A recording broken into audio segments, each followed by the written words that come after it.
चलिए शुरू करते हैं हम लोग क्लास 11 की एनसीईआरटी को। और ये मध्यकालीन भारत है सतीश चंद्र की, जिसे कि हम लोग दृष्टि पब्लिकेशन की बुक से कवर कर रहे हैं। भारत और पहला चैप्टर है भारत और बाहरी दुनिया। क्वेश्चन है, क्वेश्चन को देखिए, पॉज करिए और ख़ुद से पहले सॉल्व करिए, फिर आंसर देखिए और उसके बाद आप इसके एक्सप्लेनेशन को समझिए, कॉन्सेप्ट को। फ्यूडलिज्म या फिर सामंतवाद के संदर्भ में ये जो दो कथन इसमें से बताइए कि कौन कौन से सत्य है। फ्यूडलिज्म या फिर सामंतवाद, इस व्यवस्था का उदय रोम साम्राज्य के विघटन के पश्चात पश्चिमी यूरोप में हुआ था। फ्यूडम लैटिन शब्द है जिसका अर्थ है फीफ या जागीर। बताइए कौन कौन सा सही है। ये दोनों ही फ्यूडलिज्म के बारे में सही है। फ्यूडलिज्म शब्द जो था ये लैटिन भाषा के फ्यूडम से बना हुआ है। सामंत व्यवस्था में सरकार में भूस्वामी अभिजात वर्ग का बोलबाला रहता था। ध्यान देने योग्य ये है कि ये ऐसा अभिजात वर्ग नहीं था जिसका द्वार दूसरों के लिए पूरी तरीके से बंद रहता हो। अगला प्रश्न है, निम्नलिखित कथनों पर विचार करिए। कथन है पहला, आधुनिक गणित का आधार दशमलव प्रणाली है। आधुनिक गणित का आधार दशमलव प्रणाली है। ऑप्शन बी है, भारत में दशमलव प्रणाली 5वीं सदी में विकसित हुई थी। कौन कौन सा सही है। ये दोनों ही सही है। आधुनिक गणित का आधार भारत में 5वीं सदी में दशमलव प्रणाली का विकास हुआ था। इसी काल में ये अरबों तक पहुंची थी। 9वीं सदी में अरब गणितज्ञ अल-ख्वारिज़्म ने इसे अरब में लोकप्रिय बनाया था। गणितज्ञ अल-ख्वारिज़्म ने 12वीं सदी में एक ईसाई अबेलार्ड के माध्यम से यूरोप पहुंची। वहां ये अरब एक पद्धति के रूप में प्रसिद्ध हुई। किस नाम से। अरब अंक पद्धति के रूप में। अगला क्वेश्चन है कि तांग साम्राज्य के संदर्भ में विचार करिए, दोनों कथन में से कौन कौन से सही हैं। तांग साम्राज्य के संदर्भ में इसके अधीन 8वीं और 9वीं सदी के बीच में चीन का समाज व संस्कृति प्रगति पर थी। ऑप्शन बी, ये मध्य एशिया से चीनी मिट्टी के बर्तन और संज्ञ जेड पत्थर से बनी चीज़ों का भारत व यूरोप में निर्यात करते थे। कौन कौन से सही हैं दोनों में से। दोनों ही सही है, पहला और दूसरा। तांग शासन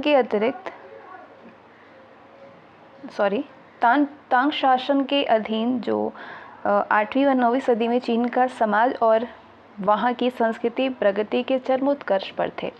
इन्होंने मध्य एशिया में सिंकियांग के बहुत बड़े हिस्से पर, जिसमें कि काशगर भी शामिल था, तक प्रभुत्व स्थापित कर लिया था। वहाँ तक इन शासकों ने रेशम मार्ग से जमीन के रास्ते होने वाले व्यापार में काफ़ी बढ़ोतरी की।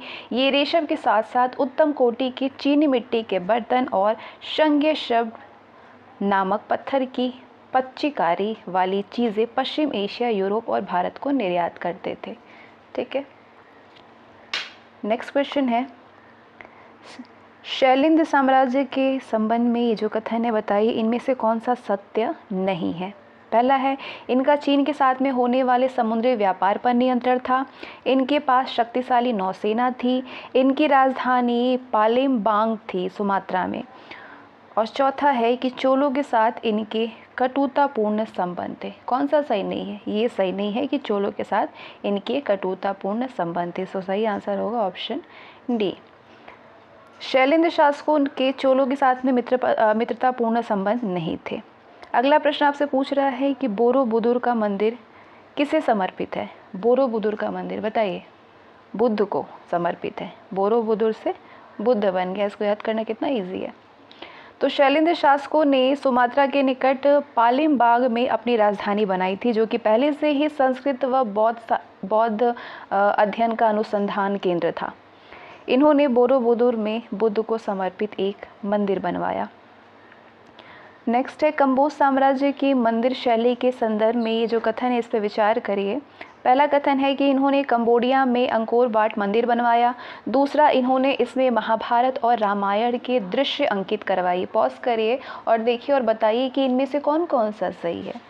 सत्य पूछा जा रहा है, दोनों ही सत्य है, पहला और दूसरा दोनों सही है। इन्होंने मंदिर में निर्माण 10वीं सदी में आरंभ किया था और प्रत्येक शासक अपनी स्मृति को स्थायित्व देने के लिए एक के बाद एक मंदिर बनवाते रहे। इसमें अंकोर वाट का मंदिर सबसे बड़ा है। इसमें 3 किलोमीटर की छतदार गलियारे हैं जो कि देवी देवताओं तथा अप्सराओं की मूर्ति से सजे हैं, जिसके चौखाने में महाभारत और रामायण के दृश्य अंकित किए गए हैं। ठीक है। कंबोज शासक ने कंबोडिया और अन्नाम तक अपना प्रभुत्व स्थापित किया था। पहले वाले कथन का बता रही हूँ मैं, जो कि 15वीं सदी तक कायम रहा था। इस काल में साम्राज्य की संस्कृति और आर्थिक समृद्धि चरमोत्कर्ष पर थी। इन्होंने कंबोडिया में अंकोर वाट में मंदिर का निर्माण कराया। चलिए क्वेश्चन नंबर 7 देख लीजिए। मध्यकालीन अरबी इतिहास में बैत उल हिकमत क्या संदर्भित करता है? ये संदर्भित करता है ये क्या था? एक ज्ञान गृह है। क्या है? बैत उल हिकमत एक ज्ञान गृह है। खलीफ उल मैमून ने यूनानी, बैजंतियाई, मिस्र, ईरानी और भारतीय इत्यादि सभ्यताओं के ज्ञान विज्ञान का अरबी भाषा में अनुवाद करने के लिए बगदाद में बैत उल हिकमत यानी ज्ञान गृह की स्थापना की थी। सर्फडम किससे संबंधित है? सर्फडम संबंधित है कृषि दासता से। यूरोप में सामंती व्यवस्था की 2 विशेषताएं थी, जिसमें पहली सर्फडम कृषि दासता की प्रथा थी और दूसरी मेनर की व्यवस्था। मेनर वो इमारत या दुर्ग होता था जहाँ पे लॉर्ड रहता था। कंपस क्या है? कंपस दिशा सूचक यंत्र है। क्या है? दिशा सूचक यंत्र है। इसका आविष्कार चीन के द्वारा किया गया, जो कि अरब संसार से होकर के यूरोप पहुंचा था। नेक्स्ट, ये मध्यकालीन नाम है और इसके वर्तमान नाम अब क्या है? यहाँ पे सुमेलित पहले से दिया हुआ है और आपको बताना है कि कौन सही सुमेलित है और कौन नहीं। टोकिन का वर्तमान नाम उत्तर वियतनाम है, जो कि मध्यकालीन में इसको मध्यकाल के टाइम में इसको टोकिन कहा जाता था।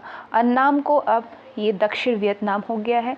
सियाम अब थाईलैंड हो गया है। तो ये सारे ही सही सुमेलित है, पहला, दूसरा और तीसरा सब सही है। 13वीं सदी में मंगोलों ने चीन पर शासन किया था, तभी उन्होंने टोकिन और अन्नाम पर भी अपना नियंत्रण स्थापित किया। उत्तर कोरिया को जीतते हुए उन्होंने विशाल साम्राज्य स्थापित किया था। तो ये था आपका पहला चैप्टर। दूसरा चैप्टर है उत्तर भारत 3 साम्राज्यों का काल। उत्तर भारत में 3 साम्राज्यों का काल 8वीं से 10वीं सदी तक।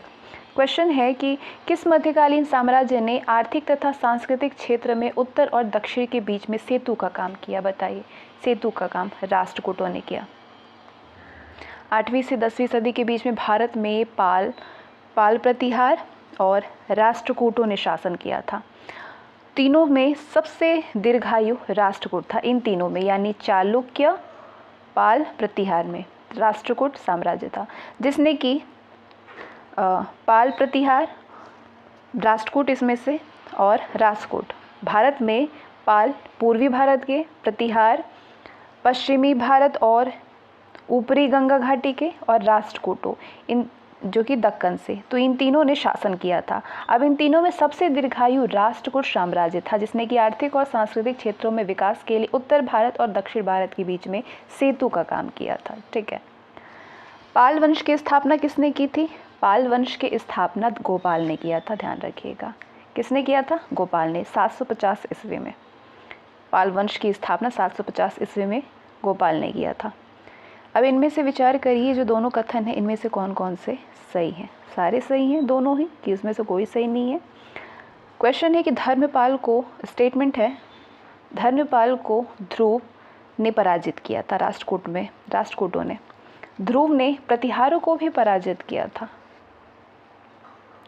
धर्मपाल को ध्रुव ने पराजित किया, ध्रुव ने प्रतिहारों को भी पराजित किया था। दोनों सही है। 770 में गोपाल की मृत्यु हो जाने के बाद उसके पुत्र धर्मपाल ने 810 तक शासन किया था। धर्मपाल को राष्ट्रकूट राजा ध्रुव ने पराजित किया। इससे पहले ध्रुव प्रतिहारों को भी शिकस्त दे चुका था। अरब व्यापारी सुलेमान ने किस राज्य को रुहमा कहा है? किस राज्य को? पाल राज्य को रुहमा कहा है। ठीक है। 8वीं सदी के मध्य से लेकर के लगभग 100 वर्षों तक पूर्वी भारत में पाल शासकों का वर्चस्व रहा है। उसी काल में अरब व्यापारी सुलेमान ने भारत की यात्रा की थी। उसने पाल राज्य को रुहमा या धर्म यानी धर्मपाल का संक्षिप्त रूप है ये कहा था। संरक्षित और दीपांकर कौन थे? संरक्षित और दीपांकर बौद्ध विद्वान थे। कौन थे? बौद्ध विद्वान। पाल शासकों के तिब्बत के साथ घनिष्ठ सांस्कृतिक संबंध थे। संरक्षित और दीपांकर जैसे बौद्ध विद्वानों को तिब्बत में आमंत्रित किया गया और उन्होंने वहां पे बौद्ध धर्म के नए रूप का प्रचार किया। ठीक है। अब ये जो 3 कथन है उस पर विचार करिए, बताइए कि इनमें से असत्य कौन कौन से हैं। पालों के दक्षिण पूर्व एशिया के साथ व्यापारिक और सांस्कृतिक संबंध थे। देवपाल ने शैलेंद्र शासक को नालंदा विहार बनाने की अनुमति दी। देवपाल ने विक्रमशिला विश्वविद्यालय की स्थापना की। अब आप बताइए इनमें से कौन सा असत्य है? सारे ही सही हैं केवल तीसरे वाले को छोड़कर कि देवपाल ने विक्रमशिला विश्वविद्यालय की स्थापना की, ये गलत है, बाकी दोनों सही है। पालों का दक्षिण पूर्व एशिया के साथ में व्यापार काफ़ी लाभदायक था। इससे साम्राज्य में संपन्नता आई, इसलिए दक्षिण पूर्व एशिया के साथ पालों के व्यापारिक और सांस्कृतिक संबंध थे। पहला वाला स्टेटमेंट सही है। दूसरा वाला स्टेटमेंट आपसे कह रहा था कि देवपाल ने शैलेंद्र शासक को नालंदा में विहार बनाने की अनुमति दी। तो उस समय दक्षिण पूर्व एशिया में शैलेंद्र शासकों का वर्चस्व था। उन्होंने पाल दरबार में कई दूत भेजे और नालंदा में एक विहार बनाने की अनुमति मांगी थी। तीसरा वाला गलत है। तीसरा वाला आपसे कह रहा था कि विक्रमशिला विश्वविद्यालय की स्थापना देवपाल ने किया था। विक्रमशिला विश्वविद्यालय की स्थापना धर्मपाल ने किया था, न कि देवपाल ने। धर्मपाल ने नालंदा विश्वविद्यालय का पुनरुद्धार भी करवाया था। ठीक है, धर्मपाल ने, न कि देवपाल ने। प्रतिहार राजवंश का वास्तविक संस्थापक कौन था? बताइए। वास्तविक संस्थापक था मिहिर भोज।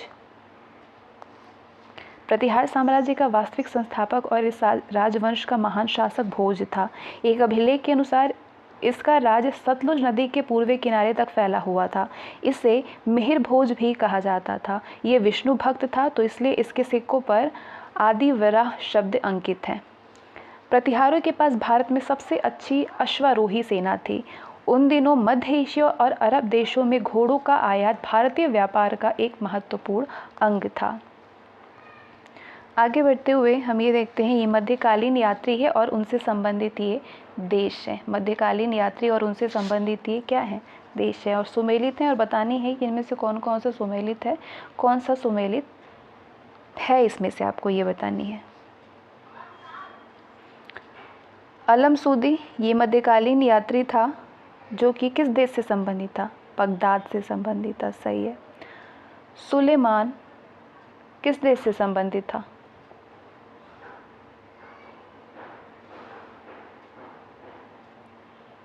वेनिस से नहीं था। चलिए, पहला वाला सही है, दूसरा और तीसरा गलत है, सिर्फ पहला सुमेलित है।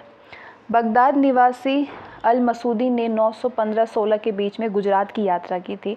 उस समय गुजरात में प्रतिहार शासकों का शक्ति का बोलबाला था। उसने गुर्जर प्रतिहार राज्य को अल गुजर कहा था। पहला वाला सही है।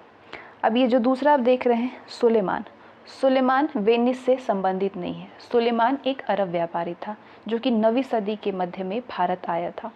उस समय पूर्वी भारत में पाल वंश का शासन था। मार्को पोलो ईरान से संबंधित नहीं है। वेनिस यात्री है मार्को पोलो। ठीक है।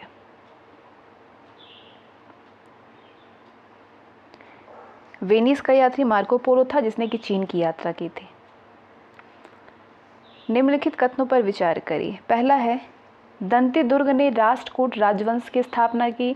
दूसरा, उसने मान्यखेट यानी मालखेड़ को अपनी राजधानी बनवाया था। बताइए कौन कौन से इनमें से सत्य हैं? दोनों ही पूर्णतः सत्य है। दक्कन में राष्ट्रकूट राजवंश की स्थापना दंतीदुर्ग ने किया था। आधुनिक शोलापुर के निकट मान्यखेड़ या फिर मालीखेड़ को उसने अपनी राजधानी बनाया और उत्तरी महाराष्ट्र के पूरे प्रदेश में अपना वर्चस्व स्थापित कर लिया।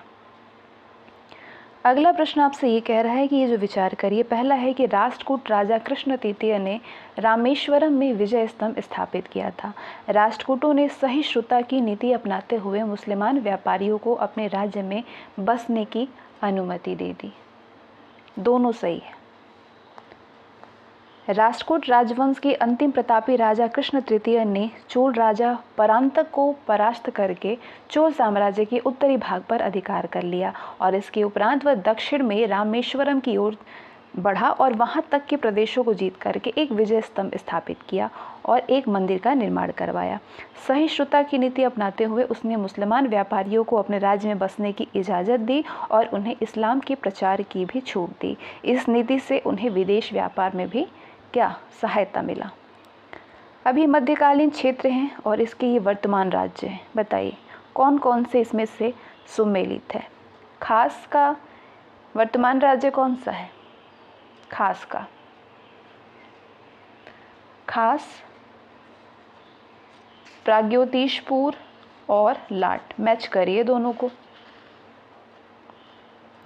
खास जो है इसका वर्तमान राज्य असम है, ये सही है। प्राग्योतिशपुर ये असम का पुराना नाम है, ना कि ये पश्चिम बंगाल से संबंधित है, तो ये गलत है। लाट दक्षिण गुजरात इसका वर्तमान में है। चलिए कॉन्सेप्ट देख लीजिए। खास क्षेत्र असम से संबंधित है और प्राग्योतिशपुर असम राज्य का पुराना नाम है। लाट क्षेत्र वर्तमान में दक्षिण गुजरात में स्थित है। आगे बढ़िए और देखिए, ये है निम्नलिखित युग्मों में से एक सुमेलित नहीं है। इनमें से कौन सा एक सुमेलित नहीं है, बताइए।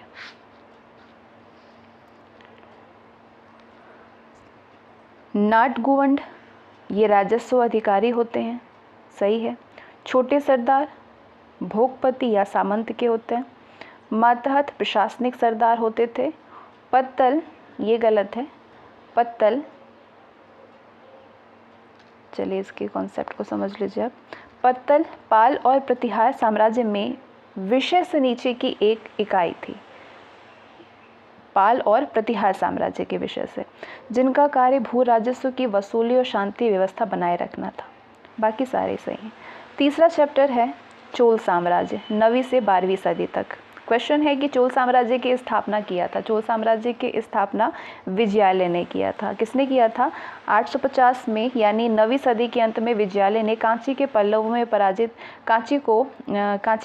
को पराजित करके चोल साम्राज्य की स्थापना की। वो पहले पल्लवों का ही सामंत था। इसने पांड्यों की शक्ति को भी छीन लिया था। टोडई मंडलम दक्षिण भारत के किस क्षेत्र को संदर्भित करता है? बताइए किस क्षेत्र को करता है? दक्षिण तमिल देश को। विजयालय ने कांची के पल्लवों को हराने के बाद दक्षिण तमिल देश में टोडई मंडलम कहा जाता था, वहां तक अपने साम्राज्य का विस्तार किया। तंजौर का राजराजेश्वर मंदिर किस चोल साम्राज्य के शासनकाल में निर्मित किया गया था? किसके शासनकाल में किया गया था? राजराज के शासनकाल में किया गया था। तंजौर का राजराजेश्वर मंदिर चोल सम्राट राजराज के शासनकाल में निर्मित हुआ था। उन्होंने अनेक शिव और विष्णु मंदिर भी बनवाए और चोल शासकों ने मंदिर की दीवारों पर लंबे लंबे अभिलेख उत्कीर्ण कराने का चलन आरंभ किया, जिसमें वे अपनी जीतों के ऐतिहासिक विवरण लिखवाते थे। ठीक है, आगे बढ़ते हैं। गंगईकोंड चोलपुरम की स्थापना किस चोल शासक के शासनकाल में की गई थी? बताइए। राजेंद्र प्रथम के। किसके?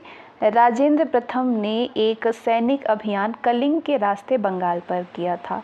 इसकी सेना ने गंगा को पार करते हुए स्थानीय राजाओं को हराया। उसने इस अभियान में समुद्रगुप्त के मार्ग का अनुसरण किया था और विजय स्मृति के रूप में कावेरी के मुहाने पर एक नई राजधानी बनाई, जिसे कि गंगईकोंड चोलपुरम नाम दिया, यानी कि गंगा के चोल विजेता।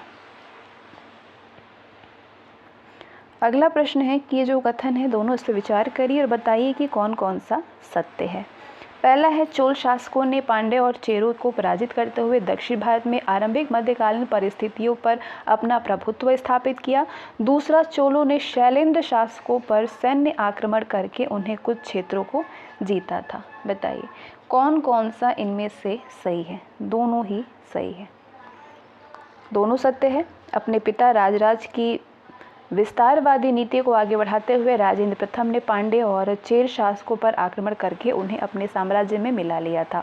उसने अपनी ये विजय श्रृंखला तक जारी रखी और दक्षिण भारत में आरंभिक मध्यकालीन समय तक अपनी प्रभुत्व कायम रखा था। चोलों ने अपनी सैन्य कार्रवाई के बल पर दक्षिण पूर्व एशिया के शैलेंद्र शासकों पर आक्रमण किया और उनके कुछ क्षेत्रों को जीत करके अपने अधिकार में कर लिया। उनका उद्देश्य दक्षिण पूर्व एशियाई देशों के साथ होने वाले व्यापार पर नियंत्रण करना था। अगला कथन है, चोल प्रशासन मंडलम, वलनाडु और नाडुओं में विभाजित था। दूसरा, अधिकारियों को आमतौर पर राजस्वदायी भूमिदान द्वारा भुगतान किया जाता था। कौन कौन से सत्य हैं दोनों में से? दोनों ही सत्य हैं, पहला और दूसरा। प्रायः चोल साम्राज्य मंडलों या फिर प्रांतों में विभाजित था और मंडलम वलनाडुओं और नाडुओं में बटे होते थे। कभी कभी राज परिवार के सदस्यों को ही प्रांतीय शासक नियुक्त किया जाता था और अधिकारियों को आमतौर पर राजस्वदायी भूमिदान के द्वारा भुगतान किया जाता था। नेक्स्ट, इसको करिए। चोल साम्राज्य में प्रचलित गिल्ड किससे संबंधित था? बताइए। गिल्ड संबंधित था व्यापारिक श्रेणियों से। चोल साम्राज्य में व्यापार वाणिज्य खूब फल फूल रहे थे। व्यापारियों की कुछ बड़ी बड़ी श्रेणियां थी जिन्हें कि गिल्ड कहते थे। ये श्रेणियां मुख्य रूप से जावा एवं सुमात्रा के साथ में व्यापार करने के लिए जानी जाती थी। अगला प्रश्न है कि चोल काल में ग्राम प्रशासन की इकाई क्या थी? ग्राम प्रशासन उर और महासभा होता था। उर और महासभा। चोलकालीन अभिलेखों से हमें साम्राज्य के ग्राम प्रशासन की जानकारी प्राप्त होती है। ये प्रशासन 2 इकाइयों में बटा था और उर और महासभा, जिसमें कि उर गांव की आम सभा थी और महासभा अग्रहार गांवों के वयस्क ब्राह्मण सदस्यों की सभा थी। अग्रहारों में ब्राह्मण लोग निवास करते थे और वहां की अधिकांश भूमि लगान मुक्त होती थी। अगला ये मैच द कॉलम है और आपको मैच करनी है और बताइए मैच करके कि कौन कौन सा सुमेलित है। कैलाशनाथ मंदिर कहाँ पे है? कैलाशनाथ मंदिर है कांचीपुरम में। होयसलेश्वर मंदिर है हलेबीड में। ये नाम से ही आप इसको याद कर सकते हैं, होयसलेश्वरम हलेबीड। वृदेश्वर मंदिर कहाँ पे है? ये आपके तंजौर में है। और गोमटेश्वर ये मूर्ति है, ये श्रवणबेलगोला में है, श्रावणबेलगोला में। ठीक है। कांची का कैलाशनाथ मंदिर एक हिंदू मंदिर है। इसे पल्लव वंश के राजा राजसिम्हा नरसिंहवर्मन द्वितीय ने बनवाया था, जिसमें कि मंदिर के अग्रभाग का निर्माण महेंद्र वर्मन तृतीय ने करवाया था। मंदिर में शिव व पार्वती की नृत्य करती हुई मूर्ति आकर्षण का केंद्र है। होयसलेश्वर मंदिर चालुक्य शैली का उत्कृष्ट मंदिर है जो कि होयसलों की राजधानी हलेबीड में स्थित है। इसे होयसल राजवंश के शासकों ने बनवाया था। चोल शासक राजराज प्रथम ने वृदेश्वर मंदिर का निर्माण तंजौर में करवाया, जो कि स्थापत्य कला का एक उत्कृष्ट उदाहरण है। श्रवणबेलगोला में स्थापित गोमटेश्वर की मूर्ति इस काल की मूर्ति कला का प्रत्यक्ष प्रमाण देती है। इस काल की चोलकालीन मूर्तिकला दक्षिण भारत की श्रेष्ठ कला का सूचक है। इनमें से कौन विश्व की श्रेष्ठतम कांस्य प्रतिमा रचना है? कौन है इसमें से? बताइए। नटराज। चोल काल में दक्षिण भारत ने मूर्तिकला की ऊंचाई को स्पर्श किया, जिसमें कि सबसे अच्छा उदाहरण नटराज की प्रतिमा ने देखा जा सकता है। नटराज की प्रतिमा में ये प्रतिमाएं कांस्य से बनी होती थी। अगला ये शब्द है और इसका विवरण है और बताइए कि कौन सा शब्द अपने विवरण से सुमेलित है।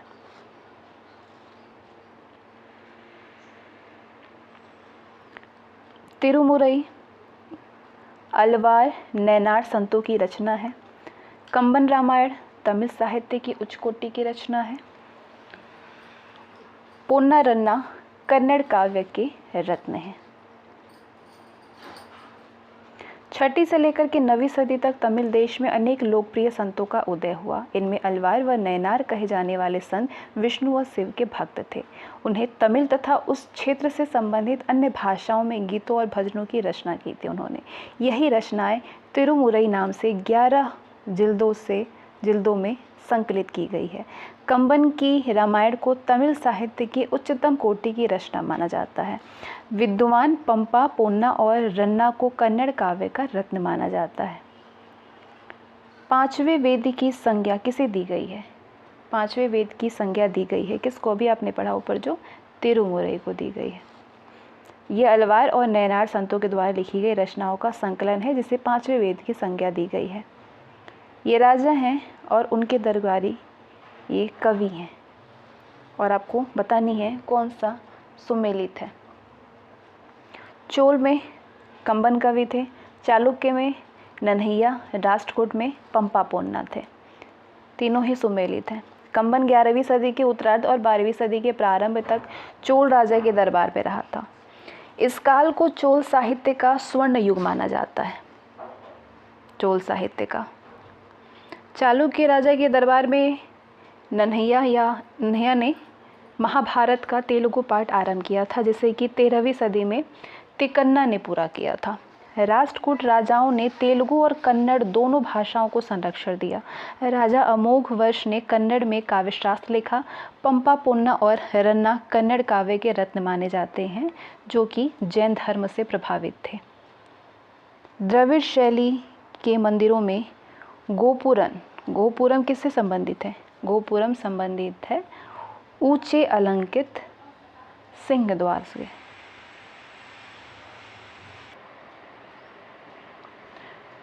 नेक्स्ट है द्रविड़ शैली के मंदिरों में गोपुरम किससे संबंधित है? गोपुरम संबंधित है ऊंचे अलंकृत सिंह द्वार से। क्या होते थे? द्रविड़ शैली के मंदिरों के चारों ओर एक विशाल परिक्रमा पथ होता था जो कि ऊंची 4 दीवारी से घिरा रहता था। 4 दीवारियों में जगह जगह पर ऊंचे अलंकृत सिंह द्वार बने होते थे जिन्हें कि गोपुरम कहा जाता था। अगला चैप्टर है आर्थिक तथा सामाजिक जीवन, शिक्षा और धार्मिक विश्वास 800 से 1200 ईस्वी तक। कैंटन शब्द किससे संबंधित है? कैंटन शब्द जो है वो चीनी समुद्री बंदरगाह से संबंधित है। चीन में विदेशी व्यापार के लिए एक मुख्य समुद्री बंदरगाह था। इसी को अरब यात्रियों ने कानफू कहा है। निम्नलिखित कथनों पर विचार करिए। पहला है भारतीय व्यापारी गिल्डों में संगठित थे। किसमें? गिल्डों में, श्रेणियों में। दूसरा प्रश्न कथन कह रहा है कि मणि ग्रामन और नान देसी प्रमुख श्रेणियाँ थी। तीसरा है दक्षिण पूर्व एशिया में व्यापार के साथ साथ हिंदू मुस्लिम धार्मिक विचारों का भी समावेश हुआ। बताइए कौन कौन से असत्य हैं इसमें से? असत्य बतानी है। असत्य इसमें केवल तीसरा वाला है। तीसरा वाला गलत है। दक्षिण पूर्व एशिया में व्यापार के साथ में हिंदू मुस्लिम धार्मिक विचारों का समावेश हुआ, गलत है। बाकी ये दोनों सही है। भारतीय व्यापारी गिल्डों में संगठित होकर के व्यापार करते थे। प्रारंभिक काल से ही मणिग्रामन एवं नान देसी श्रेणियाँ सक्रिय थी। दक्षिण पूर्व एशिया के व्यापार में व्यापारियों के पीछे पीछे पुरोहित भी उन देशों में पहुंचे और उन क्षेत्रों में बौद्ध और हिंदू धर्म का समावेश हुआ, ना कि हिंदू और मुस्लिम का, बौद्ध और हिंदू धर्म का। जावा के बोरोबुदुर का बौद्ध मंदिर तथा कंबोडिया के अंकोर वाट का विष्णु मंदिर दोनों ही इन धर्मों के प्रसार के प्रमाण है। फ्यूडल समाज के संदर्भ में ये जो कथन है इस पर विचार करिए और बताइए कौन कौन से इसमें से। पहला दिया हुआ है, पूरा प्रश्न पढ़ लेते हैं। फ्यूडल समाज के बारे में पहला जो दिया है कि इसने राजा की स्थिति कमज़ोर की और वो सरदारों पर निर्भर हो गया। राजा की स्थिति को कमज़ोर किया और वो सरदारों पर निर्भर हो गया। सही है। नेक्स्ट, फ्यूडल दरबारों के प्रभुत्व से ग्रामीण स्वशासन भी कमज़ोर पड़ा। ये भी सही है। इनके पास अपना सैन्य बल नहीं था। तीसरा वाला गलत है। इनके पास अपना सैन्य बल था। फ्यूडल समाज में प्रभुत्व की स्थिति उन लोगों की होती थी जो कि ज़मीन को जोतने बोने का काम नहीं करते थे, लेकिन अपनी जीविका उसी से प्राप्त करते थे। भारत में फ्यूडल समाज से राजा की स्थिति कमज़ोर हुई और इनके सरदारों पर निर्भर हो गया। छोटे राज्य गांवों की अर्थव्यवस्था को प्रश्रय देते थे, जिससे गांव के समूह या गांव आत्मनिर्भर होते थे। फ्यूडल सरदारों ने ग्रामीण स्वशासन पर भी अपना प्रभुत्व कायम करके इसे कमज़ोर बना दिया। इनके सरदारों के पास अपनी अपनी सेनाएं होती थी, और तीसरा कह रहा था कि नहीं होती थी सैन्य बल। प्रारंभिक मध्यकाल में स्त्रियों की दशा के संदर्भ में विचार करिए। स्त्रियों को मानसिक दृष्टि से हीन माना जाता था। स्त्रियों के लिए वेद पढ़ना वर्जित था। मत्स्य पुराण पति को गलती करने वाली पत्नी को कोड़े व खपच्ची से पीटने का अधिकार देता था। मत्स्य पुराण, बताइए कौन कौन सा इसमें से सत्य है? तीनों ही सत्य है। प्रारंभिक मध्यकाल में स्त्रियों की दशा अत्यंत दयनीय थी। इन्हें मानसिक दृष्टि से हीन माना जाता था। उनका कर्तव्य आंख मूंद कर पति की व पूरे उसके परिवार की सेवा करना था। उस काल में स्त्रियों के लिए वेद पढ़ना वर्जित था। मत्स्य पुराण पति को यह अधिकार देता है कि अगर पत्नी गलती करती है तो उसे कोड़े या खपच्ची से पीट सकता है। ये लेखक हैं, उनकी रचनाएं हैं, और आपको ये बतानी है कि इनमें से कौन कौन सा सुमेलित है। हरिशेर वृहत कथा कोश है, हरिशेर। भास्कर क्या है? भास्कर लीलावती की रचना है, भास्कर की रचना है, सॉरी, लीलावती। पारणी की रचना न्याय नहीं है। न्याय जो है, पारणी की रचना तो अष्टाध्यायी है, न्याय गौतम की रचना है। तो सी वाला, तीसरा वाला गलत है, पहला और दूसरा सही है। 6ठी सदी में हरिशेर ने अपनी रचना वृहत कथा कोश में भारतीय क्षेत्रों की भाषाओं, वेशभूषा आदि का वर्णन किया है। 6ठी सदी में द्वितीय भास्कर ने लीलावती ग्रंथ की रचना की, जो कि दीर्घकाल तक गणित का मानक ग्रंथ रहा है। पाणिनि की रचना अष्टाध्यायी है, न्याय गौतम की रचना है। चतुर्दान इनमें से किस सिद्धांत से संबंधित है? चतुर्दान संबंधित है आपके जैन सिद्धांत से। किस सिद्धांत से? जैन सिद्धांत से। चतुर्दान एक जैन सिद्धांत है जिसमें कि विद्या, आहार, औषधि और आश्रय के दान शामिल हैं।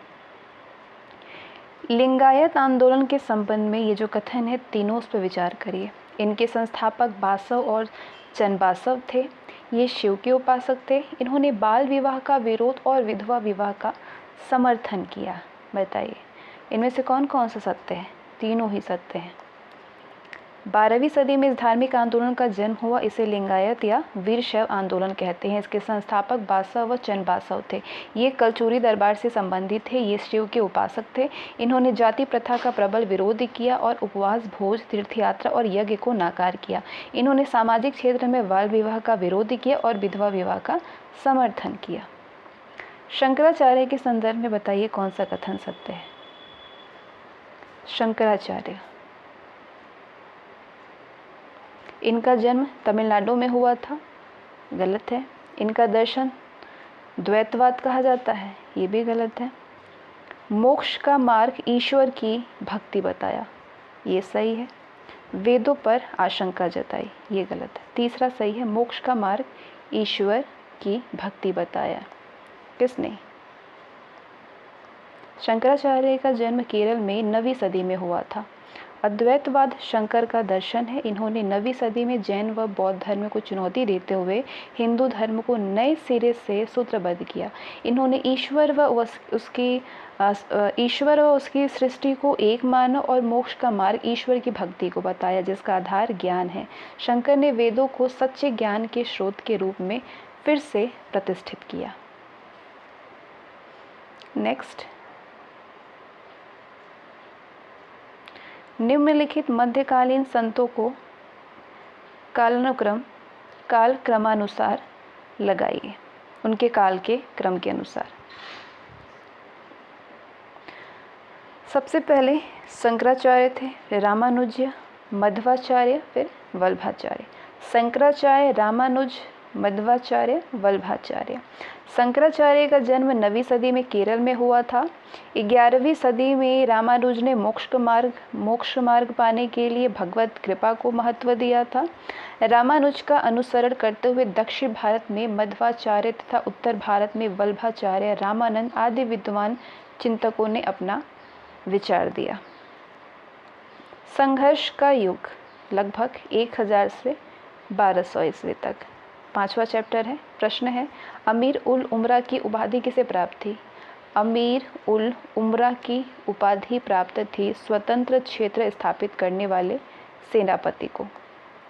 9वीं सदी का अंत होते होते अब्बासी खिलाफत का पतन हो चुका था। खलीफाओं ने एकता को कायम रखने के लिए एक तरीका अपनाया और कहा कि जो भी सेनापति अपने लिए स्वतंत्र क्षेत्र स्थापित करने में कामयाब हो जाते हैं उन्हें अमीर उल उमरा या सेनापति की उपाधि दी जाती थी।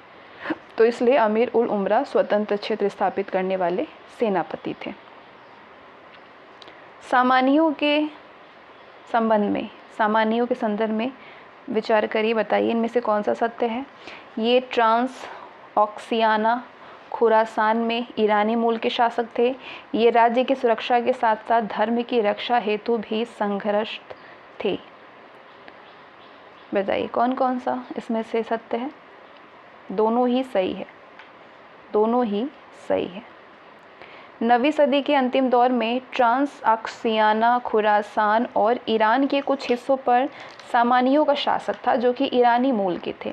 इन्होंने एक नए सैन्य बल का गठन किया जो कि गाजी कहलाए थे, तो इसलिए ये एक ईरानी मूल के शासक थे। तुर्क लोग प्राकृतिक शक्ति की पूजा करते थे, इसलिए ये मुसलमानों की निगाह में विधर्मी थे। इसलिए इनकी लड़ाई राज्य की सुरक्षा के साथ साथ धर्म की रक्षा की भी लड़ाई थी। इसलिए गाजी जितने योद्धा थे उतने ही धर्म के रक्षक भी थे। गाजी जितने ही योद्धा थे उतने ही धर्म के रक्षक भी होते थे। अगला प्रश्न है, निम्नलिखित कथनों पर विचार करिए। पहला कथन है, तुर्क गुलाम अल्पतगीन ने गजनी को राजधानी बना करके स्वतंत्र राज्य की स्थापना की थी। तुर्क गुलाम अल्पतगीन ने गजनी को राजधानी बना करके स्वतंत्र राज्य की स्थापना की। महमूद ने मध्य एशियाई तुर्क जनजातियों का राज्य और धर्म की रक्षा हेतु सामना किया था। बताइए कौन कौन से सत्य हैं। दोनों ही सही है। सामानी सूबेदारों में अल्पतगीन नामक एक तुर्क गुलाम भी था जिसने कि कालांतर में गजनी को अपनी राजधानी बना करके एक स्वतंत्र राज्य की स्थापना की और मध्य एशियाई जनजातियों से इस्लामी क्षेत्रों की रक्षा का दायित्व भी गजनवियों ने संभाल लिया था। 998 से 1030 तक गजनी पर शासन करने वाले महमूद को मध्यकालीन इतिहास इस्लाम का नायक मानते थे। इसने मध्य एशियाई तुर्क जनजातियों से राज्य और धर्म की रक्षा करने के लिए शूरवीरता से उनका सामना किया था। शूरवीरता से।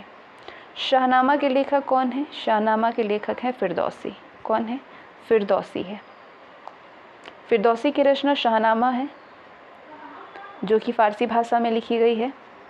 सामानी राज्य में फारसी भाषा और साहित्य को प्रोत्साहन मिला है। इस ग्रंथ में ईरान और तुरान के बीच के संघर्ष को दिखाया गया है। इसमें प्राचीन ईरानी नायकों की भूरी भूरी प्रशंसा की गई है। महमूद गजनी ने किस वंश से संबंधित होने का दावा किया है? महमूद गजनी ने अफरासियाब वंश। महमूद गजनी ने खुद दावा किया है कि ईरान के पौराणिक राजा अफरासियाब का वंशज है वो। इन पर इसका इतर असर था कि फारसी भाषा और संस्कृति गजनवी साम्राज्य की भाषा और संस्कृति बन गई। अगला ये कथन और निष्कर्ष है। कथन है कि महमूद गजनी ने भारत पे सत्र पर आक्रमण किया और इसका कारण दे रहा है कि वो भारत में स्थायी मुस्लिम शासन स्थापित करना चाहता था। बताइए क्या दोनों सही है? नहीं, सिर्फ ए सही है, बी गलत है।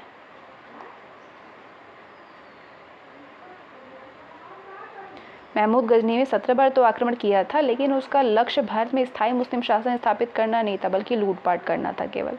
गजनी राजवंश की स्थापना किसने की थी? गजनी राजवंश की स्थापना अल्पतगीन ने किया था। ठीक है, गजनी राजवंश की स्थापना अल्पतगीन ने किया था। इसने गजनी को अपनी राजधानी बनाया। उस समय भारत के उत्तर पश्चिमी राज्य में हिंदू शाही शासक थे। वह हिंद पेशावर के निकट था। वह हिंद की लड़ाई किस किस के बीच में लड़ी गई थी? वह हिंद की लड़ाई लड़ी गई थी महमूद और आनंदपाल के बीच में। 1001 ईस्वी में महमूद ने जयपाल को हरा दिया था। जयपाल के बाद उसके पुत्र आनंदपाल ने पेशावर के निकट वहिंद में 1008-9 के बीच में महमूद के साथ में निर्णायक युद्ध लड़ा। इस युद्ध में पंजाब के खोखर जनजाति ने भी आनंदपाल का साथ दिया था। वैसे तो महमूद की जीत हुई थी इसमें। पुतशिकन या मूर्ति भंजक था ये पुतकिशन। इसकी संज्ञा किसे प्राप्त है? बुत किशन की रचना ये प्राप्त है संज्ञा महमूद गजनी को। महमूद का भारत पर हमले का उद्देश्य धन लूटना और इस्लाम का यश बढ़ाना था। उसने कन्नौज और सोमनाथ पर आक्रमण करके खुद को बुतशिकन यानी मूर्ति भंजक के तौर पर पेश किया था। महमूद गजनी के संदर्भ में ये जो 2 कथन है बताइए, इनमें से कौन सा सही नहीं है? उसने 1025 में सोमनाथ मंदिर पर आक्रमण किया। वो भारत पर मुस्लिम शासन स्थापित करना चाहता था। बताइए, वो भारत पर मुस्लिम शासन स्थापित करना था, ये सही नहीं है। वो सिर्फ लूटपाट करने के उद्देश्य से आया था। बाकी 1025 में सोमनाथ को ही उसने आक्रमण किया था, आक्रमण करते हुए खूब लूटा था। 1018 में कन्नौज पर आक्रमण किया। उसके बाद 1025 में सोमनाथ मंदिर पर आक्रमण करते हुए उसे खूब लूटा। उस समय गुजरात का शासक भीम द्वितीय था। महमूद का भारत पर आक्रमण करने का उद्देश्य भारत के धन धान्य से पूर्ण मंदिरों और नगरों को लूटना था, ताकि लूटे धन से वो मध्य एशियाई शत्रुओं के खिलाफ संघर्ष जारी रख सके। वो भारत पर शासन नहीं करना चाहता था। ये शासक है और वो शासक किस राज्य से संबंधित है उससे बतानी है आपको। इसमें से कौन कौन सा पहले से सुमेलित है? गढ़वाल किस राज्य से संबंधित है? ये गढ़वाल कन्नौज में संबंधित है। चौहान अजमेर से संबंधित है। परमार मालवा से संबंधित है। तीनों सही है। प्रतिहार साम्राज्य के विघटन के बाद उत्तर भारत में कई राजपूत राज्यों का उदय हुआ था। इसमें से महत्वपूर्ण थे कन्नौज के गढ़वाल, मालवा के परमा और अजमेर के चौहान। इनमें गढ़वालों ने पालों को बिहार से निकाल दिया था। चौहानों ने गुजरात, पंजाब और दिल्ली तक अपना साम्राज्य फैलाया था। अगला है, विचार करिए इन दोनों कथनों में से। पहला है कि 8वीं से 12वीं सदी के काल को उत्तर भारत में मंदिर निर्माण का चरमोत्कर्ष काल माना जा सकता है। दूसरा, इस समय मंदिर निर्माण हेतु नागर शैली प्रचलन में थी।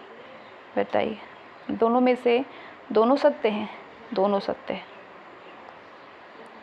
8वीं सदी के बाद और 10वीं सदी से 12वीं सदी के बीच उत्तर भारत में मंदिर निर्माण चरमोत्कर्ष पर था। इस काल में मंदिर निर्माण के लिए नागर शैली प्रचलित थी। कौन सी शैली? नागर शैली। अगला है, नागर शैली के संदर्भ में जो कथन है इस पर विचार करिए। पहला है, गर्भगृह या देउल के ऊपर गुंबद नुमा छत बनी होती थी। गर्भगृह के सामने मंडप बने होते थे। ठीक है, दोनों सही है। नागर शैली का प्रमुख विशेषताएं हैं गर्भगृह या देउल, जिसे कि कक्ष भी कहते हैं। इसकी छत गुंबद नुमा बनी होती थी। मुख्य कक्ष अक्सर वर्गाकार होता था। उसकी प्रत्येक भुजा से लगा करके कक्ष बनाए जा सकते थे। गर्भगृह के सामने एक मंडप बनवाया जाता था। कभी कभी मंदिर 4 दीवारी से घिरा होता था, जिस पर कि बड़े बड़े सिंह द्वार होते थे। इस शैली में खजुराहो व भुवनेश्वर के मंदिर बने हुए हैं। खजुराहो के पार्श्वनाथ मंदिर, विश्वनाथ मंदिर और कंदरिया महादेव मंदिर इस शैली की संपूर्ण विशेषताओं को स्थापित करते हैं।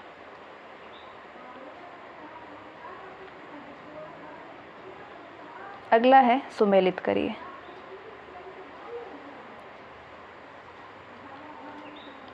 खजुराहो कहाँ पे?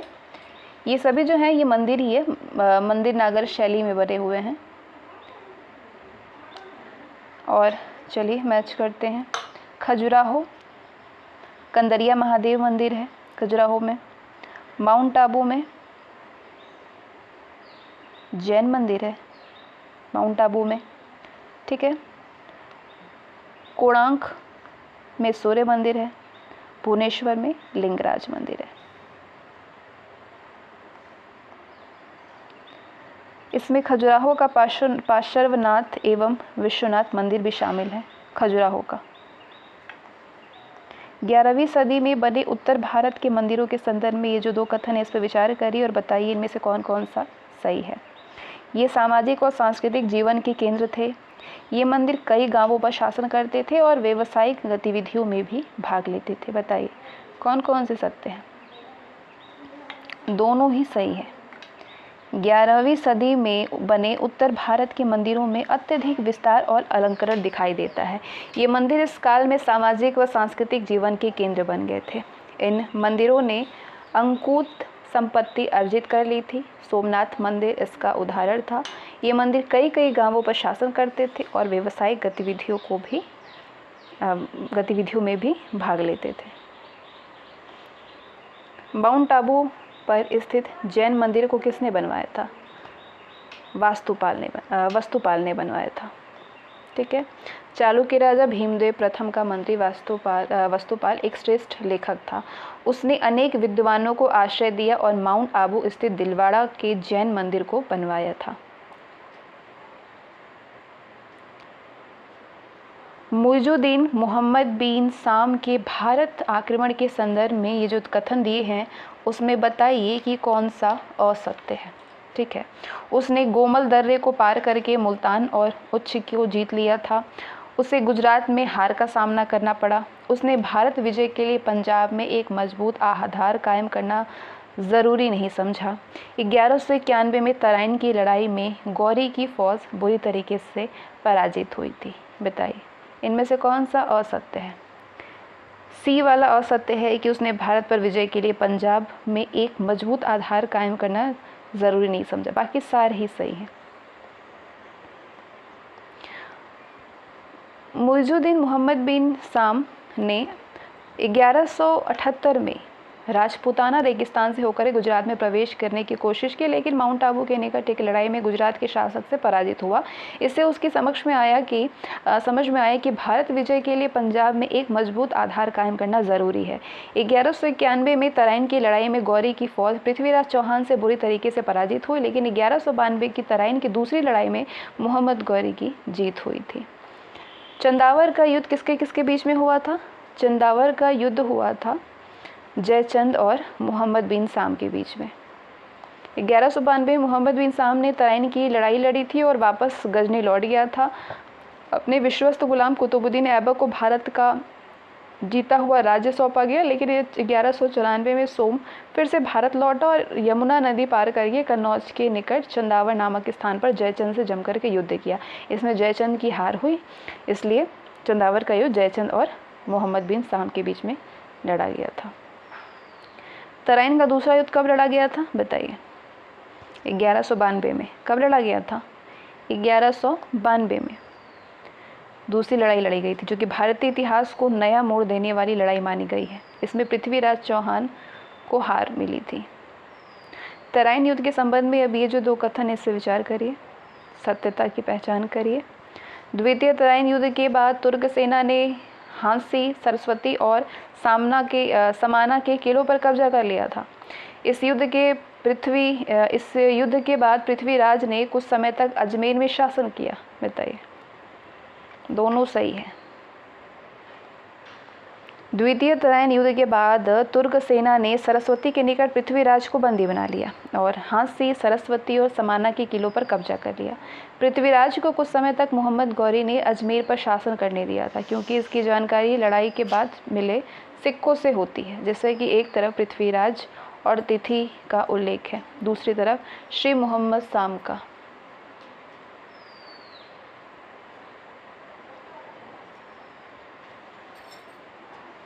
बारहवीं सदी के अंत में मध्य एशिया का वो कौन सा शासक था जिसने कि भारत में केंद्रीय मुस्लिम राजनीतिक व्यवस्था स्थापित की थी, जो कि बाद तक कायम रही? बताइए कौन था? मोहम्मद बिन साम, मोहम्मद गौरी। मध्य एशिया के शासक मोहम्मद गौरी ने भारत में सर्वप्रथम मुल्तान व गुजरात पर आक्रमण किया। उसके बाद 1206 में उसका अंतिम आक्रमण खोखर जाति के विरुद्ध था। इस बीच उसने भारत के कई इलाकों पर आक्रमण करके वहां के शासकों को पराजित करके तुर्क शासन स्थापित किया और भारत में केंद्रीय मुस्लिम राजनीतिक व्यवस्था को भी स्थापित किया, जो कि बाद तक कायम रही थी। अगला प्रश्न देखते हैं। अगला प्रश्न आपसे ये कह रहा है, अगला चैप्टर है ये, दिल्ली सल्तनत प्रथम लगभग 1200 से 1400 ईस्वी तक, जिसमें कि मामलुक सुल्तान से संबंधित आपको प्रश्न पूछे जाएंगे। कुतुबुद्दीन ऐबक के संबंध में विचार करिए। पहला है कि ये एक तुर्क गुलाम था, दूसरा है उसने दिल्ली को अपनी राजधानी बनाया, तीसरा उसने तराइन युद्ध के बाद भारत में सल्तनत का विस्तार किया था। असत्यता की पहचान करनी है, बताइए इसमें से कौन सा गलत है। पूरा पढ़ लिया होगा आप सभी ने। दूसरा वाला गलत है कि उसने दिल्ली को अपनी राजधानी बनाया, ये गलत है।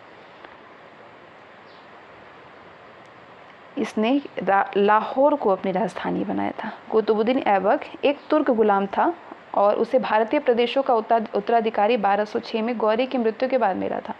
ऐबक ने लाहौर को अपनी राजधानी बनाया, उसने दिल्ली को कभी भी राजधानी बनाने का रुख नहीं किया था। ऐबक को तराइन के युद्ध के बाद गौरी ने भारत में सल्तनत के विस्तार हेतु नियुक्त किया था। भारत में गुलाम वंश का संस्थापक कौन था? भारत में गुलाम वंश का संस्थापक कुतुबुद्दीन ऐबक है। 1206 में गौरी की मृत्यु के बाद एक ये तुर्क गुलाम था जो कि भारत में गुलाम वंश की स्थापना की थी इसने। कुतुबुद्दीन ऐबक की मृत्यु के क्या कारण, किस कारण से उसकी मृत्यु हुई थी? उसकी मृत्यु हुई थी चोगान, यानी जो पोलो था, पोलो खेलते समय घोड़े से गिर करके उसकी मृत्यु हो गई थी। ठीक है। 1210 में इल्तुतमिश के संदर्भ में अब ये जो दो कथन दिए गए हैं इसमें से बताइए कि कौन कौन सा सत्य है। पहला है कि इल्तुतमिश उसने तुर्कों की भारत विजय को स्थायित्व प्रदान किया। दूसरा है कि ख्वारिज़्म शाह के खतरे को टालने हेतु उसने लाहौर के लिए कूच किया था। बताइए, दोनों सही है। 1210 में ऐबक की मृत्यु के बाद इल्तुतमिश दिल्ली की गद्दी पर बैठा। इल्तुतमिश को तुर्कों की भारत विजय को स्थायित्व प्रदान करने का श्रेय दिया जाता है। इल्तुतमिश आरंभिक वर्षों में उत्तर पश्चिम पर जीत हासिल करना चाहता था, लेकिन गजनी पर ख्वारिज़्म शाह की विजय ने उसकी चिंता बढ़ा दी थी। अब ख्वारिज़्म साम्राज्य मध्य एशिया में सर्वाधिक शक्तिशाली हो गया था। इस खतरे को टालने के लिए इल्तुतमिश ने लाहौर के लिए कूच किया और उस पर कब्जा कर लिया। ख्वारिज़्म साम्राज्य के संदर्भ में विचार करिए। पहला है, ख्वारिज़्म साम्राज्य मध्य एशिया का सबसे शक्तिशाली राज्य था। 1218 में मंगोलों ने इसे नष्ट कर दिया। कब? 1218 में। बताइए, दोनों सही है। ख्वारिज़्म साम्राज्य मध्य एशिया का सबसे शक्तिशाली राज्य था। उसकी पूर्वी सीमा सिंधु नदी तक फैली हुई थी, जो कि इल्तुतमिश की चिंता का कारण था। 1218 में ख्वारिज़्म साम्राज्य को मंगोलों ने नष्ट कर दिया और एक नए साम्राज्य की स्थापना की, जिसकी सीमा चीन से लेकर के भूमध्य सागर तथा कैस्पियन सागर से लेकर के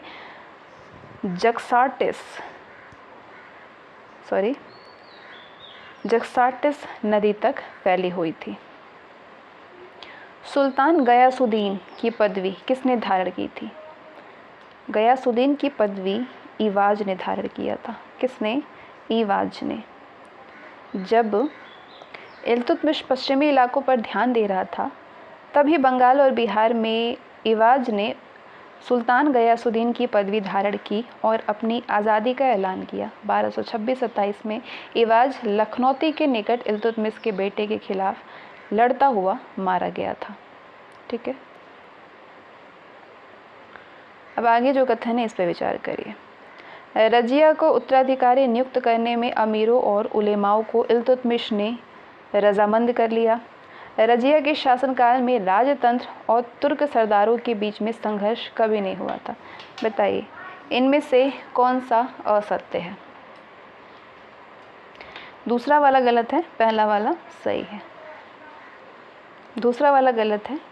रजिया ने 3 वर्ष तक दिल्ली में शासन किया था, लेकिन उसी शासनकाल में सत्ता के लिए राजतंत्र और उन तुर्क सरदारों के बीच में संघर्ष आरंभ हो गया, जिन्हें कि चहलगामी कहा जाता है। चहलगामी यानी चालीसा कौन था? चहलगामी तुर्क सरदार थे। कौन थे? तुर्क सरदार, जिनसे इल्तुतमिश बहुत आदर से पेश आता था। इसलिए इल्तुतमिश की मृत्यु के बाद वे किसी को कठपुतली बनाकर गद्दी पर बिठाना चाहते थे, लेकिन रजिया के गद्दी पर बैठने के बाद इन्होंने विद्रोह कर दिया, क्योंकि वह उनकी कठपुतली बनने को तैयार नहीं थी। रजिया का विश्वास पात्र अमीर याकूत खां कहाँ का निवासी था? अमीर याकूत खां अबिसीनिया का निवासी था। कहाँ का? अबिसीनिया का। रजिया का विश्वास पात्र अमीर याकूत खां अबिसीनिया का निवासी था, जिस पर कि मेहरबान होने का आरोप तुर्क अमीरों ने रजिया पर लगाया था। सर्वप्रथम किस मुस्लिम शासक ने अपनी राजधानी दिल्ली स्थानांतरित की थी? इल्तुतमिश ने किया था। किसने? इल्तुतमिश ने। इल्तुतमिश पहला इस्लाम मुस्लिम शासक था जिसने कि अपनी राजधानी लाहौर से दिल्ली स्थानांतरित की थी। दिल्ली सल्तनत के किस सुल्तान को उलुग खां के नाम से जाना जाता है? किस सुल्तान को जाना जाता है उलुग खां के नाम से? बलबन को। ठीक है, किसको? बलबन को। 1265 में दिल्ली सल्तनत की गद्दी पर अधिकार किया था तुर्क सरदार उल्लू खां ने। वो बलबन के नाम से इतिहास में प्रसिद्ध हुआ है। बलबन के संदर्भ में अब ये जो 3 कथन है इसको पढ़िए और बताइए इनमें से कौन कौन से सत्य हैं। बलबन अपने आप को ईरानी अफरासियाब का वंशज मानता था। इसने सत्ता को शक्तिशाली बना करके सारी शक्ति अपने हाथों में केंद्रित की। बलबन ने एक सैन्य विभाग दीवाने अर्ज का पुनर्गठन किया था। सारे सही हैं, तीनों ही सही हैं। बलबन राजपथ की शक्ति और प्रतिष्ठा की वृद्धि हेतु हमेशा प्रयत्नशील रहा है। उसने गद्दी पर अपने दावे को मजबूत करने के लिए खुद को ईरानी शहनशाह अफरासियाब का वंशज कहा। वो भारत में एक शक्तिशाली कठोर शासक बनकर के उभरा और सत्ता की सारी शक्ति अपने हाथों में केंद्रित की। उसने शक्तिशाली सेना भी गठित की। दिल्ली सल्तनत के लिए खतरा बने मंगोलों का सामना करने के लिए बलबन ने एक शक्तिशाली केंद्रीय सेना संगठित की। उसने एक सैन्य विभाग दीवाने अर्ज का पुनर्गठन किया। बलबन ने अपनी पुत्री का विवाह किसके साथ करवाया था? बलबन ने अपनी पुत्री का विवाह, बताइए, किसके साथ करवाया था? कैकुबाद, जलालुद्दीन खिलजी, नज़रुद्दीन महमूद या फिर निज़ाम उल मुल्क जुनैदी? बताइए किसके साथ करवाया था? नज़रुद्दीन महमूद। ठीक है। इल्तुतमिश की मृत्यु के समय बलबन सुल्तान नज़रुद्दीन महमूद का नायब था, जिसे कि उसने गद्दी हासिल करने में मदद किया था। इसलिए अपनी स्थिति मजबूत बनाने के लिए बलबन ने अपनी पुत्री का विवाह महमूद के साथ में करा दिया था। सजदा और पैबोस की रस्म दिल्ली सल्तनत के किस शासक ने आरंभ किया था? बहुत इजी प्रश्न है, बलबन ने कराया था, ध्यान रखिएगा। अमीरों पर नियंत्रण के लिए बलबन ने सजदा और पैबोस रस्म की शुरुआत की थी, जिसमें कि सजदा राजा को दंडवत प्रणाम करना और पैबोस राजा के कदम चूमना था। ठीक है। अब बताइए इनमें से कौन मंगोल योद्धा युवराज जलालुद्दीन का पीछा करते हुए सिंधु नदी के तट तक पहुंचा था? कौन? चंगेज खां। कौन बैठा था? चंगेज खां ख्वारिज़्म में युवराज जलालुद्दीन का पीछा करते हुए सिंधु नदी के तट तक पहुंचा था। हालांकि उसने इसे पार करके भारत पर आक्रमण नहीं किया था। अगला प्रश्न, दिल्ली सल्तनत के किस शासक ने खून और फौलाद की नीति अपनाई थी? बताइए किस शासक ने अपनाई थी? बलबन। दिल्ली सल्तनत के किस शासक ने खून और फौलाद की नीति अपनाई थी? बलबन ने। ठीक है। जब दिल्ली के आसपास के इलाकों और दोआब में शांति सुव्यवस्था की स्थिति काफ़ी बिगड़ गई, गंगा यमुना दोआब और अवध की सड़कें चोर डाकुओं से घिरी रहती थी। आसपास के पूर्वीय क्षेत्र में कुछ राजपूत जमींदारों ने किले बना लिए थे और शासन को चुनौती दे रहे थे। इन सब से निपटने के लिए बलबन ने खून और फौलाद की नीति अपनाई और बदायूं की राजपूत गढ़ों को नष्ट कर दिया और सड़कों को साफ करा करके अफगान सिपाही वहाँ पे नियुक्त कर दिए। मध्यकालीन राज्य हैं और इनके वर्तमान नाम है, मैच करिए। बताइए इनमें से कौन सा सुमेलित है? तिरहुत का वर्तमान नाम है उत्तरी बंगाल, राधा का वर्तमान नाम है दक्षिण बंगाल, जाजनगर का उड़ीसा। ये बिल्कुल सुमेलित हैं सारे ही।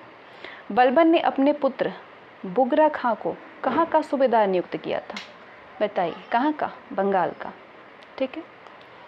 बलबन ने अपने पुत्र बुगरा खां को बंगाल का सूबेदार नियुक्त किया था। उसने दिल्ली की बजाय बंगाल पर स्वतंत्र रूप से शासन करना पसंद किया और इस राजघराने ने 40 वर्ष तक बंगाल पर शासन किया था। दिल्ली सल्तनत के सुल्तानों के संदर्भ में विचार करिए। इन्होंने एक सशक्त राजतंत्र की स्थापना की, मंगोलों का सफलतापूर्वक सामना किया, दोआब पर शासन करते हुए पूर्वी राजस्थान पर नियंत्रण किया। बिहार और बंगाल पूरे सल्तनत काल में इनके नियंत्रण पर रहे थे। असत्यता की पहचान करिए, कौन सा इसमें से गलत है? बिहार और बंगाल पूरे सल्तनत काल में इनके नियंत्रण में रहे थे, ये गलत है, बाकी सारे ही सही हैं। 13वीं सदी के ज़्यादातर समय में बंगाल और बिहार दिल्ली के नियंत्रण में नहीं थे। ठीक है, इसके बाद आते हैं 7वें चैप्टर पे। 7वां चैप्टर आपको करना है दिल्ली सल्तनत द्वितीय के बारे में, लगभग 1200 से 1400 ईस्वी तक, खिलजी और तुगलक के बारे में। पहला प्रश्न है, कथन अलाउद्दीन ने एक गुप्तचर प्रणाली स्थापित किया था। इसका कारण दे रहा है कि उसने अमीरों के उत्सवों एवं भोजों पर रोक लगा दी थी। बताइए क्या सत्य है? नहीं। ए और आर वैसे दोनों अपनी अपनी जगह पे तो सही है, लेकिन जो आर है वो ए का स्पष्टीकरण नहीं कर रहा है। ए तो ये कह रहा है कि अलाउद्दीन ने एक गुप्तचर प्रणाली स्थापित किया था। अलाउद्दीन ने अमीरों के षड्यंत्र जानने के लिए एक गुप्तचर प्रणाली स्थापित की थी। उसने अमीरों को अपने खलीफा साजिश करने के लिए रोकने के लिए कई नियम बनाए थे और भोजों और उत्सवों का आयोजन करना उनके लिए निषिद्ध कर दिया था। ठीक है,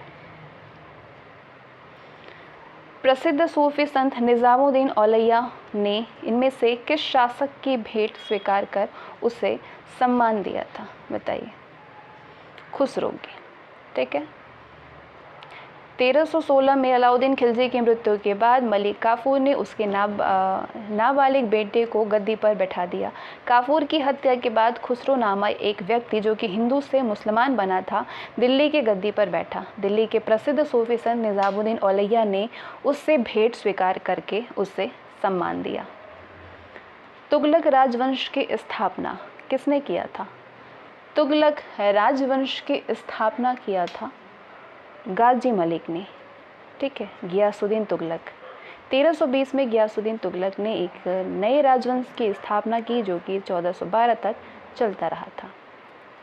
तैमूर ने जब भारत पर आक्रमण किया उस समय दिल्ली पर किस वंश का शासन था? उस समय दिल्ली पर तुगलक वंश का शासन था। तैमूर ने 1398 में भारत पर आक्रमण किया था, उस समय दिल्ली सल्तनत में तुगलक वंश का शासन था।